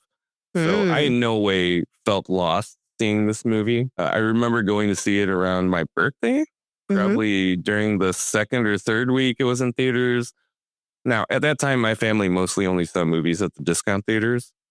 So it was a pretty big deal that I was going to see this with my parents and my cousin from Taiwan. He was attending college in the US at the time.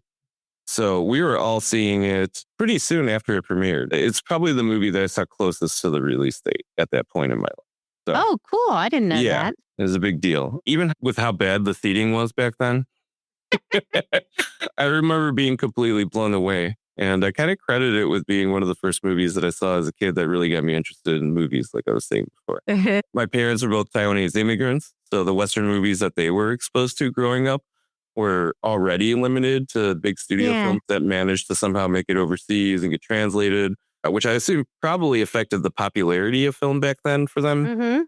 All I know is I'd ask them about movies and they really only were able to name about half a dozen titles they saw before moving to the US. Anyway, with this being a movie that I've often rewatched over the years, I'd say at least once a year. That's probably why I either don't believe my opinion of it has changed over the years, or maybe I just haven't noticed it since those changes and how I felt about it would have been more gradual. Who knows? I mean, sure, there's the obvious things that cement this movie as being from the 90s. Let's go through the list. A shit ton of people being at the mall. Right. I mean, if you live in the Chicago suburbs, this might still be a thing depending on the mall you go to. But yeah, a lot of people used to hang out at the mall across the country. Payphones and phones with cords attached to them that are not at a workplace. Yeah. Getting a cheap hot drink like a coffee or tea out of a vending machine. Oh, that was so weird. Yes. Yeah, that had the hand of poker that you'd play on it. Oh my gosh. 4 cards going around the cup. Then you'd look at the 5th card on the bottom of the cup to see the final hand you would get. It was a simpler time. So I mainly bring that up because that part is in the movie. And I think maybe some younger people might not understand what's going on there. And then the last thing is obviously the fashion, the auto and building design, hairstyles, and stuff like that. But otherwise, I really think this movie still looks amazing today. I mean, they honestly still haven't quite been able to improve the look of liquid metal that dramatically since this movie. I know, it looks good. Yeah, nor do I think the practical effects showing both Terminators at various stages of damage back then that eventually was completely taken over by CG even look that bad comparatively. I mean, even some of the stuff like 2 to 3 movies ago in the Terminator franchise, especially like that de-aging stuff that they always did to Arnold, was just god awful sometimes and just had to be hidden in the dark. As far as the Terminator franchise goes as a whole, I think for a lot of people, this was probably one of the last movies they either bothered to see in the theaters or took seriously from the franchise. I personally just like movies that kind of lean into technology and time travel. So I've kind of hung on and pretty much seen all the films and even the TV series, the Sarah Connor Chronicles. But I definitely have recognized the drop in overall quality across the follow-ups to this movie. More than anything, I feel like that has to do with the IP changing hands so many times. Because even if it wasn't his best work, there was something about the most recent Terminator film that James Cameron produced and Linda Hamilton returned for that made it feel like almost a proper follow-up to T2. It was pretty cool. Yeah. And there's no doubt that this movie fits the summer blockbuster label. Mhm. Even if I do think it delivered a lot more than was necessary for one, given how good the acting as well as the practical and visual effects were at the time. Timing, the fact that it was a big budget studio film and the sequel to a film, an arguably established Terminator as a franchise, to all the hype surrounding it, leading up to it, and even following the release, all that definitely contributed to this being a perfect fit for a summer blockbuster. Definitely. I honestly can't think of any moments in the movie that I particularly disliked. So I guess all I got is my favorites to list off for this movie. All right, let's run all of these. First one, Arnold appearing naked, crouched down in the time travel electro ball and rising slowly to ominous music. Like one of my favorite things. That whole biker bar scene. Oh, fantastic. Yeah. John saying, "She's not my mother, Todd." Oh my God, yes. The shotgun that the T-800 uses when he's riding the motorcycle. So the one that he flips to reload. Oh, yeah. Oh my God, that looks so cool to me as a kid. I'm like, I love it. Damn, how do you also have the coolest shotgun? Yes. Many explosions. Yeah. I mean, obviously. Liquid metal. Love it. John telling the T-800, "You can't just go around killing people." And teaching him lingo like, "Hasta la vista, baby." Oh my God. Oh, Sarah Connor, just in general in this movie. She is so cool. She is the But especially coolest. when she runs up on Miles Dyson in his home. Holy shit. Oh my God. Man, that was scary. intense. I love it. Yeah. The whole scene at Cyberdyne where they have to fight off the police and escape. Oh, yeah. Especially the part where the T-800 manages to fend off all the police with a goddamn minigun, but somehow resulting in 0.0 human casualties. Yeah, dude. What else? Oh, yeah. I think this was the first time I even heard of liquid nitrogen. But goddamn, what a way to learn of its existence by having it used to freeze a liquid metal Terminator so Arnold could just shoot it into a million tiny pieces near the end. Crazy. Fucking amazing.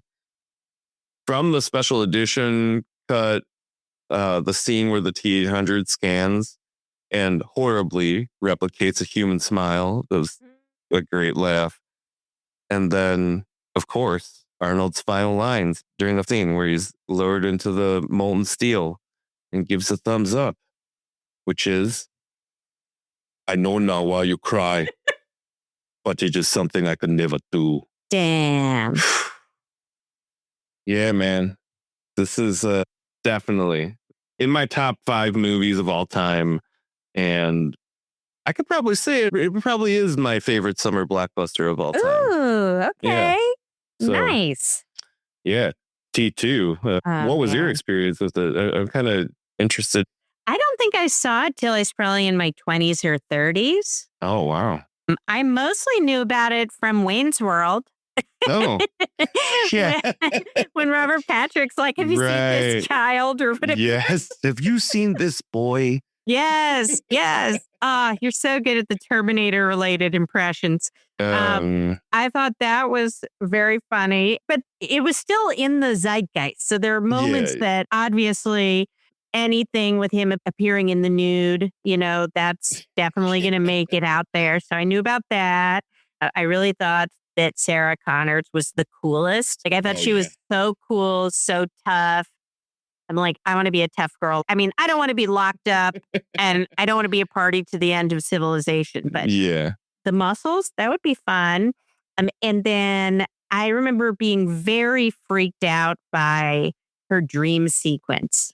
The one where, the part where she gets blown away by the nuclear blast. Yeah. Yeah, she like goes, she's watching this happy day at the playground, seeing these kids play.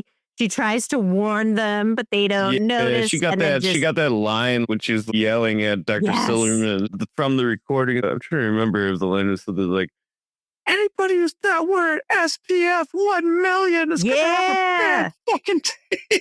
Oh my God. It's so good. I love it. Yeah, she's so good at that role. It's just every aspect of that movie is great. We rewatched it last week and it's just incredible. So really, really good pick to send us off in our summer blockbusters. Awesome. Well, that does it for our special top summer blockbuster segment. We hope you enjoyed it because we've actually talked about using the same list of 234 movies each year, but just making it, unnecessarily complex by removing the movies we already picked the previous year, then adding as many movies in each following year that fit the criteria. Oh my God. But otherwise keeping the list at the same exact unexplained count of 234 movies. And then I think the other thing that we had talked about, well, I guess I should just keep that a secret. So ooh, okay. I don't know. Ashley, do you have any other stuff to say about this segment? Blockbusters rule. They're dumb and they're fun. And I hope you have a good blockbuster that you see this summer. Cool. Yeah, make it a blockbuster summer. Yes. Hey,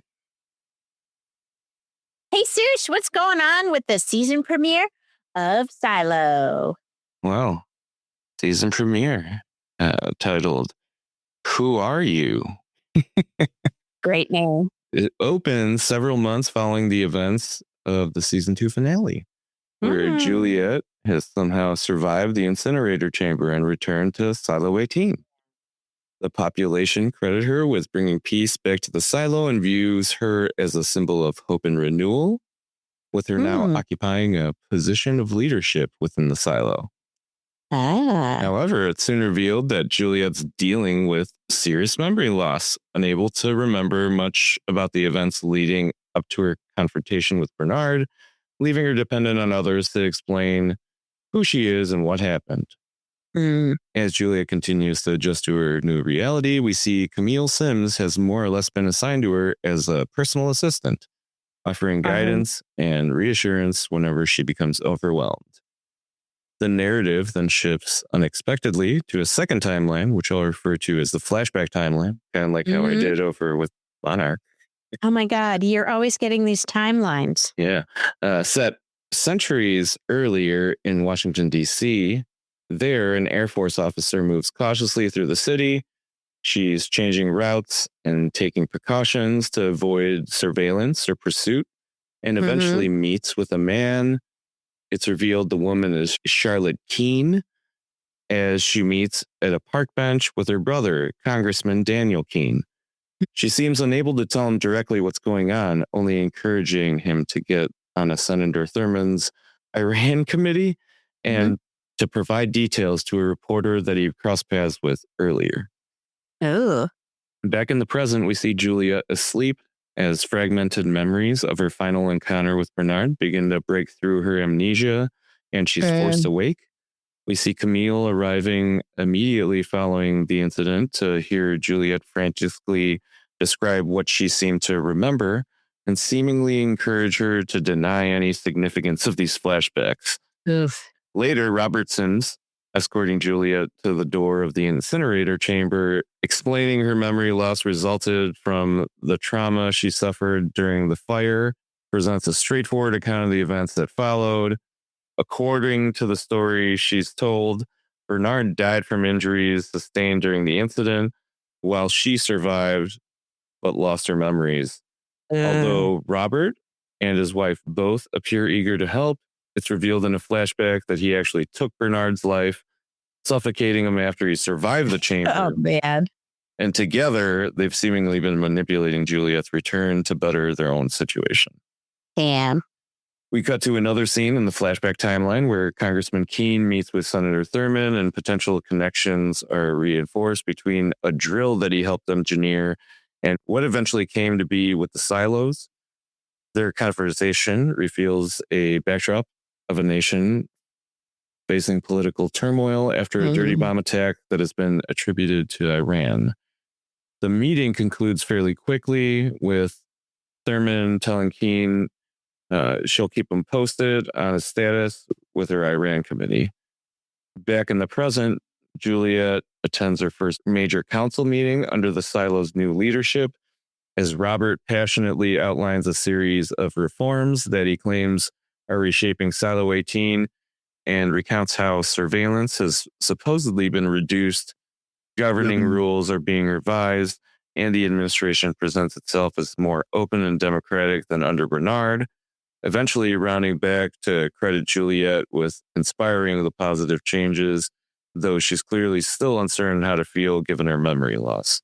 Returning to the flashback timeline, we see Senator Thurman's daughter and, I guess, assistant stop by to see Congressman Keen. Apparently, soon after his meeting with Thurman, he assumes it might be regarding whether or not he's been chosen to be a part of her committee. However, she's actually there for a much more personal reason, instead confirming Congressman's sister, Charlotte, was chosen for the Iran operation, which he finds out is actually happening that night. We cut to Charlotte already in her jet.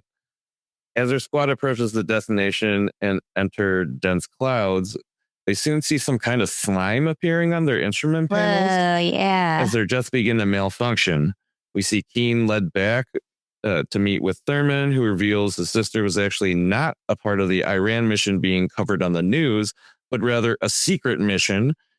And though that led to her plane going down, she's actually been rescued and is alive.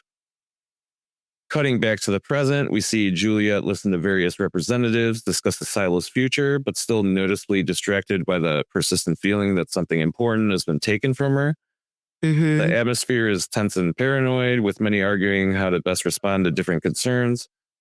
Following the council meeting, in a scene where Juliet is being led home and seemingly away from encounters with old friends, we get a sense this new administration is not simply governing in Bernard's absence, but actively concealing the circumstances of his death while using Juliet's condition to maintain control. Regardless of what efforts the Sims might have made to minimize the significance, signs of dissent begin to emerge within Silo 18, messages challenging the official narrative circulate among the population, and a banner proclaiming that the public display is a lie appears inside the silo. In the flashback timeline, we see Congressman Keen on the phone, then eventually arriving at a medical facility to see his sister. She's alive and turns to see him as he approaches her, but we soon find that she seems to be experiencing memory loss, potentially connecting these scenes with Juliet's memory loss in the present. As we see Juliet enter the cafeteria with Camille following closely behind, she stares at the screen or window as she relives the moments within the incinerator, reviving old doubts and triggering additional memories for Juliet, suggesting that the truth she once uncovered is still trying to reach the surface. Immediately, we see Camille try to redirect her towards the memories they've made up, showing her supposed video evidence. This is followed by Camille meeting with the algorithm, who seems troubled by Juliet's returning memories and advises her to increase the dosage of the medication that's clearly causing her memory loss. Luckily, even with all this seemingly putting a stop to Juliet's mission to reveal the secrets of the silos, the episode ends on a hopeful note as she slipped a note in her food, and she discovers that there are others out there who seem to support these feelings that she's had, that there's more going on that she's been led to believe by the Sims. Yeah. Yeah, what'd you think of the episode? I liked it, man. I think this episode has such a good title because we see Juliet really trying to figure out who she is. And I think that it's definitely more of a setup episode than one that's trying to blow your mind. But there's one moment that I just kept thinking about. Juliet is getting food delivered for the evening, and she asks the man delivering it if she likes mushrooms. She's being served something with mushrooms, and it's sort of a random thing to focus on. But it really hit me how terrifying her situation is. She doesn't remember even the most basic things about herself, including her preferences. Now, going into the season, I was a little worried. Okay, she's got this memory thing going on. How long are we going to spend with her remembering who she was? That was really my concern at the start of the episode. But by the end, I was feeling pretty optimistic. So I'll kind of get into it. Mhm. The reason is, even without her memories, Juliet still feels like Juliet. Yeah. Like she immediately starts questioning people. She's asking follow-up questions at the meeting. She notices when stories don't quite add up. Even the little things, like the way Mhm. she treats the people who bring her food, still feel like her. She's still really connecting or trying to. And it made me realize they're not just testing whether memories make a person who they are. They're testing whether you can actively change someone by taking those memories away. I think that's what our evil AI wants to happen. But after this episode, I'm not convinced you can do that, at least not with her. Yeah. What surprised me, though, wasn't Juliet as much as it was the people around her. Yeah. Like, at first, I thought Shirley was actually angry at Juliet when she didn't recognize her. Yeah. She's a character who's very tough, very strong. Right. I thought, geez, she is someone who could take it the wrong way. But then we see Shirley completely break down crying and sort of collapsing into Knox's shoulders as soon as Juliet turns away. And it just totally changed the scene. You know, she's not angry. She's grieving. Yeah. To Juliet, these people are strangers. But to Shirley and Knox, it's like they've lost their lifelong best friend, Right. except she's still right there. Sure. I thought that was one of the strongest emotional moments in the premiere. Mm-hmm. The thing that really stuck with me the most wasn't even the memory loss. It was just how completely people have taken control of Juliet's life. They made her mayor, even though she has no idea why, and she has diminished capacity. She's become this symbol that everyone looks up to while she has almost no agency herself. Then there's this heartbreaking moment, oh my God, where she talks about her father's sacrifice. Oh, isn't that where my father sacrificed himself for the good of the silo? Almost like she's reading a fact out of a history book. Like she knows what happens, but the emotional connection is not there. And you can see everyone around her is very alarmed by it. This is just not normal. Not that it's normal to be in an incinerator, but like something seems to be really fundamentally wrong and everyone's getting a sense for it. Meanwhile, she's constantly being watched, medicated, and fed a version of reality that other people think she should believe. It's creepy, man. And then we get the scene where the AI tells Camille to double Juliet's forgetful pills. And I was like, damn it. The AI is really afraid because it knows how powerful she is. It's not just that she's going to remember something here or there. It's that she is fundamentally, as a person, someone who figures things out. Questioning people and pulling those loose threads is how her brain works. So she's definitely a real threat. But outside of those themes, I think that the episode planted a lot of interesting mysteries. The comments about the tunnels being roughly 300 years old immediately made my ears perk up because it feels like, God, that's going to be important down the line. And then Carla from Supply investigating missing supplies seems like it's leading somewhere. And I'm not sure how much time we're going to spend in the DC storyline, but I'm definitely interested. The fact that Charlotte Charles, I think her brother calls her, goes to an Alzheimer's research center, a brain injury clinic type thing. Like all the possibility of that connecting to what's happening in the silos is kind of rich. They start trying to bring back memories. They realize how to take them away. That's what I get a feeling for going forward. But overall, I think it's an effective season premiere. It really establishes where we're at, what the consequences of the last season were, starts some new mysteries, including the mystery people putting up banners. And it puts Juliet in a pretty urgent and unsettling situation. But I'm really excited to see what happens next because she is such an awesome character. And there's so many exciting, delicious little nuggets here so far. So what do you think, Sush? Well, touching on what you were saying about how it felt more like a setup episode. Yeah, I agree with that. I also felt like it handled it really well, too, making you not feel like they were recapping as much as some premieres can. Yeah. But seeing how we kind of did just get thrown into everything at the start of the episode, following however long everything that happened at the season 2 went down.